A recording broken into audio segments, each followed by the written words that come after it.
जय हिंद। ये video CSD car policy 2023 के बारे में है। इस वीडियो में आपको new CSD car purchase policy जो कि 1 जनवरी 2023 से लागू हुई है, इसके बारे में एक एक चीज़ पूरी डिटेल में बताऊंगा सो दैट आपके सारे डाउट्स क्लियर हो जाएं।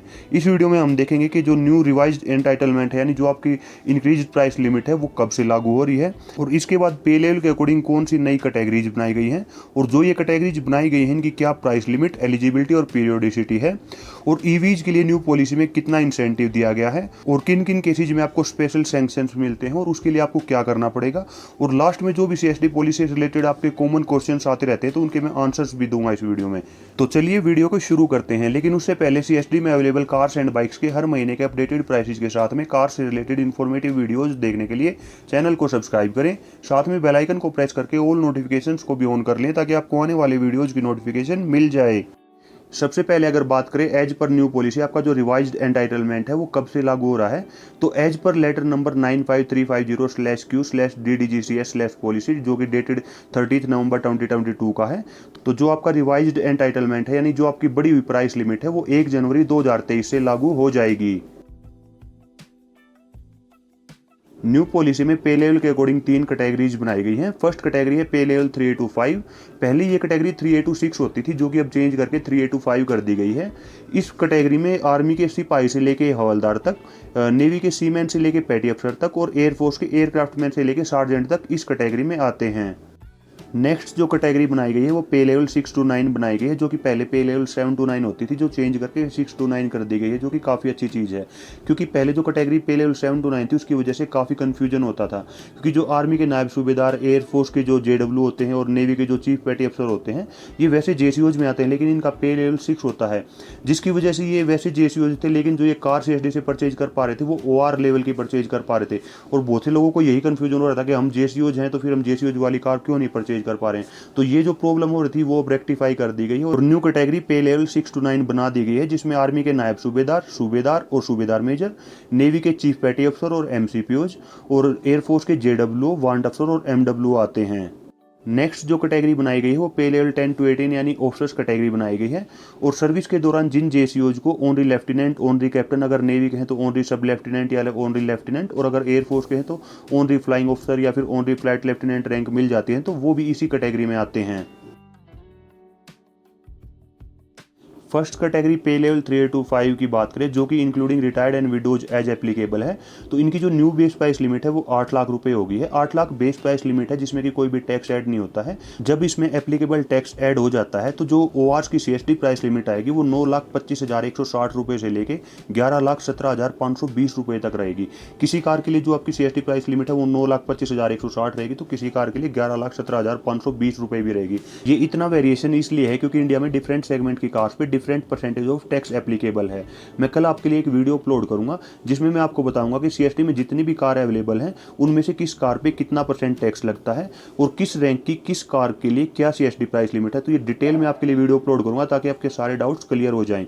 और इसके बाद पीरियोडिसिटी की बात करें तो OR 5 साल की सर्विस कंप्लीट होने के बाद ही CSD से कार परचेज कर सकते हैं, और OR CSD से टोटल 2 कार परचेज कर सकते हैं, एक इन सर्विस, एक आफ्टर रिटायरमेंट। ठीक है, और जो 2 कार खरीद रहे हैं उनके बीच में मिनिमम 8 साल का गैप होना जरूरी है। मान लो एक बंदा अभी 2023 में रिटायर जा रहा है और वो अभी 2022 में उसने एक कार परचेज कर ली। ठीक है, तो अभी ये नहीं कि वो 2023 में रिटायर चला गया तो उसके बाद 2024 में कार परचेज कर सकता है, नहीं। तो 2000 अगर उसने 22 में कार परचेज की है तो 8 साल बाद यानी 2030 में वो नेक्स्ट कार परचेज कर पाएगा। ठीक है, तो यानी 8 साल का गैप होना जरूरी है। इसके बाद अगर विडोज की बात करें तो अगर उनके लेट हस्बैंड ने एक कार ड्यूरिंग सर्विस और एक आफ्टर रिटायरमेंट परचेज कर ली है तो वो अब कोई भी कार CSD से परचेज नहीं कर सकती हैं। लेकिन अगर उनके हस्बैंड ने एक कार ड्यूरिंग सर्विस केवल ही परचेज की थी, या फिर अगर ड्यूरिंग सर्विस भी कोई कार परचेज नहीं की थी, तो वो फिर एक कार CSD से परचेज कर सकती हैं। इसके बाद next category pay level 6 to 9 यानी JCOs, जो कि including retired and widows as applicable है। तो JCOs की जो न्यू प्राइस लिमिट रहेगी, बेस प्राइस लिमिट, वो 10 लाख रुपए रहेगी, जो कि एक्सक्लूडिंग टैक्सेज है। टैक्स ऐड होने के बाद जो JCOs की CSD प्राइस लिमिट रहेगी वो किसी कार के लिए कम से कम 11,56,450 रहेगी, और किसी कार के लिए ज़्यादा से ज़्यादा 13,96,900 रुपये रहेगी। ये इतना वेरिएशन इसलिए है क्योंकि इंडिया में डिफरेंट सेगमेंट की कार्स पे डिफरेंट % ऑफ टैक्स एप्लीकेबल है। इसके बाद पीरियोडिसिटी की बात करें तो JCOs को भी फर्स्ट कार कार परचेज करने के लिए मिनिमम 5 साल की सर्विस चाहिए और जेसीओज टोटल 3 कार सीएसडी से परचेज कर सकते हैं। फर्स्ट कार वो ओआर रैंक में रहते हुए परचेज कर सकते हैं, सेकंड कार वो जेसीओज रैंक में प्रमोशन होने के बाद परचेज कर सकते हैं और थर्ड कार वो आफ्टर रिटायरमेंट परचेज कर सकते हैं।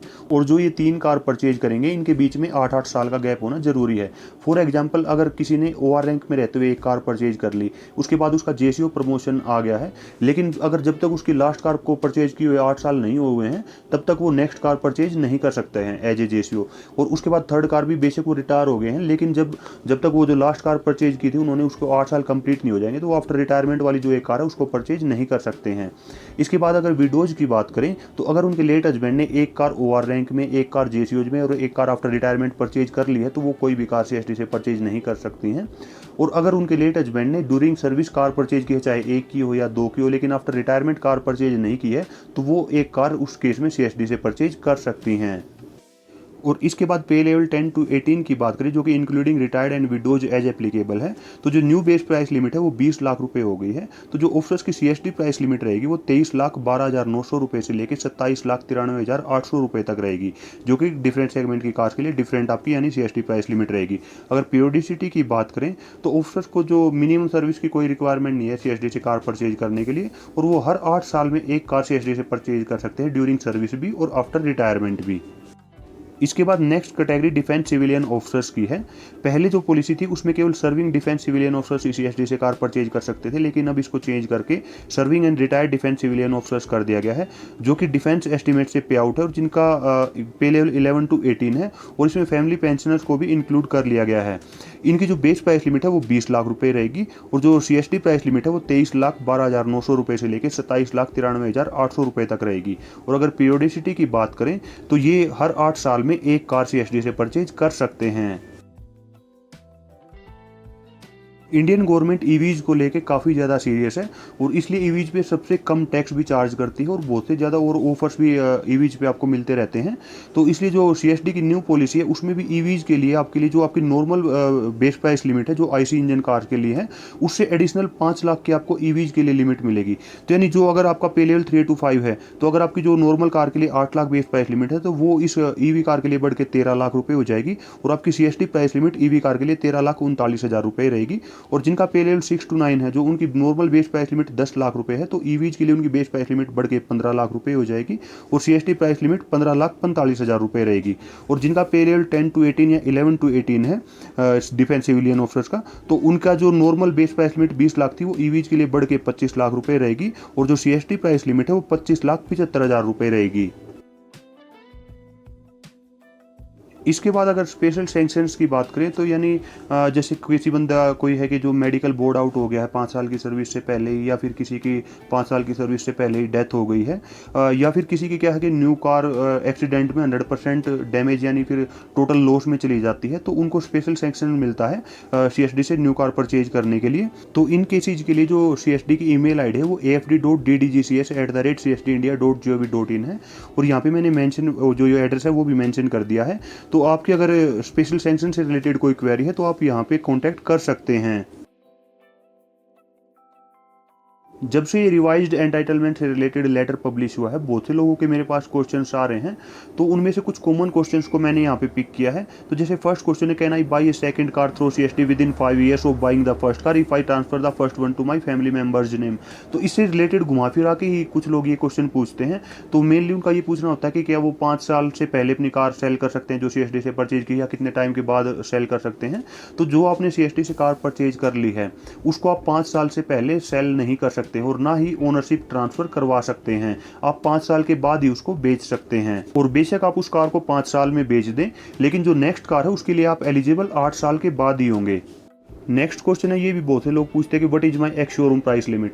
तो जो एक्स शोरूम प्राइस लिमिट है जो सीएसडी के लिए, वो आपको कोई नहीं बता सकता है, क्योंकि सीएसडी में बेस प्राइस लिमिट होती है और उसके बेसिस पे हम सीएसडी प्राइस लिमिट कैलकुलेट कर सकते हैं, लेकिन civil ex showroom price limit calculate नहीं कर सकते हैं। फॉर एग्जाम्पल, किसी कार का जो एक इस मंथ का सिविल एक्स शोरूम प्राइस है और उस पर 5,000 रुपये का ऑफर मिल रहा है, तो हो सकता है कि वो कार आपकी लिमिट में आ जाए, और नेक्स्ट मंथ भी same civil ex showroom price है लेकिन वो ऑफर उस कार पर ना मिले, तो हो सकता है कि वो कार आपकी लिमिट से बाहर चली जाए। तो इसलिए civil ex showroom price limit calculate नहीं की जा सकती है। इसके बाद नेक्स्ट क्वेश्चन है why do I get this alert you are not entitled to purchase the selected car. तो ये तब होता है जब आप सीएसडी पोर्टल पे किसी कार के लिए ऑनलाइन डिमांड जनरेट करने की प्रोसेस फॉलो करते हो, तो आप अगर उस कार के लिए एलिजिबल नहीं हो तो आपके सामने ये नोटिफिकेशन आ जाएगी, और आप अगर उस कार के लिए एलिजिबल हो तो आप अपनी जो ऑनलाइन डिमांड जनरेशन प्रोसेस है उसको कंटिन्यू कर पाओगे। इससे क्या है कि आप अपनी एलिजिबिलिटी भी चेक कर सकते हो किसी कार के लिए। अगर आपको कोई डीलर बोलता है आप इस कार के लिए एलिजिबल नहीं हो या फिर एलिजिबल हो, तो आप खुद से सीएसडी पोर्टल पे ये प्रोसेस फॉलो करके चेक कर सकते हैं उस कार की आप डिमांड जनरेट करने की जो प्रोसेस है वो फॉलो करें। तो आप अगर उसको फॉलो करोगे आपकी वो लिमिट में नहीं होगी तो आपके सामने ये नोटिफिकेशन आ जाएगी। इसके बाद नेक्स्ट क्वेश्चन है I have entered wrong information at the time of registration by mistake what will happen now. तो इससे रिलेटेड भी बहुत से लोगों के कमेंट्स आते हैं कि उन्होंने रजिस्ट्रेशन के टाइम पे गलत पे लेवल सेलेक्ट कर लिया है या फिर गलत कैटेगरी सेलेक्ट कर ली है। तो आप अगर ये गलती करते हैं, चाहे आपने जानबूझ के की है या फिर अनजाने में की है, और आपने अगर डिमांड जनरेट कर दी है, तो उस केस में आपकी डिमांड कैंसिल कर दी जाएगी और आपके जो भी स्मार्ट कार्ड्स हैं वो 3 साल के लिए ब्लॉक कर दिए जाएंगे। और आप अगर सर्विंग पर्सनल है तो इससे रिलेटेड इन्फॉर्मेशन आपकी यूनिट में भेजी जाएगी और आपके अगेंस्ट में डिसिप्लिनरी एक्शन भी लिया जा सकता है। इसके बाद जो नेक्स्ट क्वेश्चन है वो बहुत ज़्यादा लोग पूछते हैं, how much rupees benefit I will get on buying A car from CSD. तो देखिए, आप अगर सीएसडी से कार परचेज कर रहे हैं तो ये फिक्स नहीं है कि आपको कितने रुपए तक का बेनिफिट मिलेगा, कोई परसेंटेज नहीं है कि भाई 10% मिलेगा, 20% मिलेगा। केवल जो फिक्स है वो है 14% जो CGST है वो आपको डिफेंस पर्सनल को पे नहीं करना होता, और उसके बाद कुछ जैसे मंथली ऑफर्स होते हैं वो भी डिडक्ट होते हैं उसमें सीएसडी प्राइस में ही, और साथ में ही जो डीलर एंड की तरफ से भी जो सीएसडी बायर्स है उनको डिस्काउंट कुछ दिया जाता है। तो ये सारे मिला के तब वो सीएसडी प्राइस कैलकुलेट होता है। यहाँ पे एग्जांपल के लिए मैं आपको डिजायर का ZXi वेरिएंट दिखा रहा हूँ। तो जो डिजायर का ZXi AMT वेरिएंट है उसका civil ex showroom price 8,46,000 rupees है, और इस पे सीएसडी में 1,11,422 रुपीज़ का बेनिफिट मिल रहा है। और वहीं ZXi CNG वेरिएंट का प्राइस 8,91,000 रुपीज़ है, जो कि ZXi AMT से ज़्यादा है, लेकिन फिर भी इस पे 1,03,585 रुपीज़ का ही बेनिफिट मिल रहा है। तो ये फिक्स नहीं है, आपको कोई किसी कार का प्राइस ज़्यादा है उस पर कम बेनिफिट भी मिल सकता है, और किसी कार का कम प्राइस है उस पर ज़्यादा बेनिफिट मिल सकता है। नेक्स्ट क्वेश्चन है I am retired from honorary नायब सूबेदार what is my entitlement category, is it JCO और OR। तो इससे रिलेटेड भी बहुत लोगों के क्वेश्चंस आते हैं। बहुत लोगों को ये डाउट रहता है कि ऑनरी नायब सूबेदार उनको रैंक मिल गया तो वो अभी OR में आएंगे या फिर JCOs में आएंगे, या फिर कुछ MSCP हवलदार होते हैं या फिर MSCP सार्जेंट्स रहते हैं एयरफोर्स में, तो उनका ये डाउट रहता है। तो इनमें क्या रहता है कि जो नॉर्मली हवलदार है या सार्जेंट है उनका पे लेवल 5 रहता है, और जब वो ऑनरी नायब सूबेदार बन जाते हैं या फिर MSCP लग जाने के बाद उनका पे लेवल 6 हो जाता है। तो जब पे लेवल 6 हो जाता है तो वो फिर OR कैटेगरी में ना आके JCOs कैटेगरी में यानी पे लेवल 6 to 9 कैटेगरी में आ जाएंगे, और जो JCOs का जो एंटाइटलमेंट है कार के लिए CST में वो उनके लिए भी सेम वही एंटाइटलमेंट रहेगा। उम्मीद करता हूं कि न्यू पॉलिसी से रिलेटेड आपके सारे डाउट्स क्लियर हो गए होंगे, लेकिन फिर भी अगर आपका कोई डाउट कोई क्वेश्चन है तो आप कमेंट बॉक्स में पूछ सकते हैं। और आपको अगर ये वीडियो अच्छा लगा तो वीडियो को लाइक कीजिए, साथ में और लोगों के साथ भी शेयर कीजिए ताकि उनको भी ये इन्फॉर्मेशन मिल सके। वीडियो देखने के लिए थैंक यू। जय हिंद।